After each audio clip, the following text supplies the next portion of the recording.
Hey, and welcome to video number 5. We're going to talk about your fan page engagement. In other words, how should you post your content? How frequently should you post your content?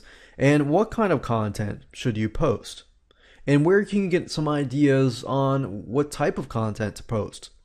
Well, let's talk about that. In terms of frequency, you need to ensure that your page has a lot of content before you get a lot of fans to your page. That's why I say focus on the first few that are very engaging first, and then begin to build upon that later down the road.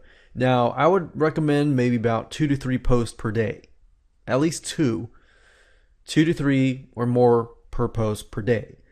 The more posts you have, the more engagement you're likely going to get. Now, keep in mind that not all the posts that you post are going to be viewed by everyone. And you can always use Facebook post boosts. That means you boost a specific post so that just about everybody sees your post. Now, I don't really recommend that until you actually grow your fan base to a larger base. So we're starting small and we're building upon that. Now, in terms of what kind of content you should post, well, if we take a look at the survivalist niche, we can see here that there are very extreme cases. There's really extreme a case on one side that posts a lot of different types of content, and then we have the type of survivalism on like how to open a can without a can opener, or tools of any kind such as this, or how to do homesteading and live independently without the need for the government and for things of that nature. Or if natural disasters happen, what can you do? How can you survive? And things like that. So you want to get an idea of what kind of content you want to focus on. So in this case, let's say I want to create a Facebook fan page specifically focused on helping people survive natural disasters. What can they do? How can they live independently? And so forth. So what I would normally do is I would go through Facebook fan pages as such, find the most engaging posts and post something similar.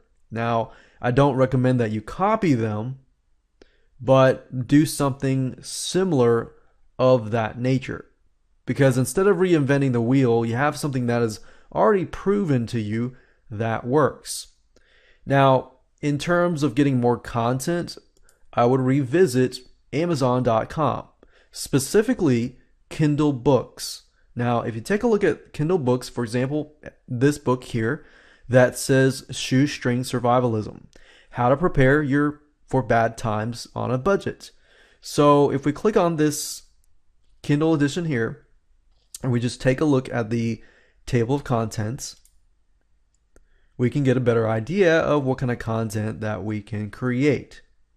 So what I recommend that you do, don't copy this. That's plagiarism. That's not right. But I recommend that you take a look at different books, jot it down, maybe print this here out right here, and then take a look at the other books. Compare apples to apples. Get an idea of these books within the niche. What are they all saying? What are they all not saying? Even read the comments. See if you can find complaints. People might say, well, I like this book, but it didn't necessarily cover this, and this.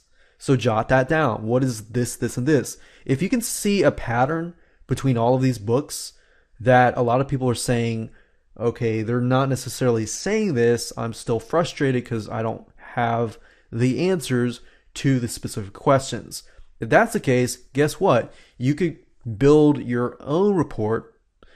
You could write up your own report, give it away as a freebie to build your list or to get people to your Facebook fan page.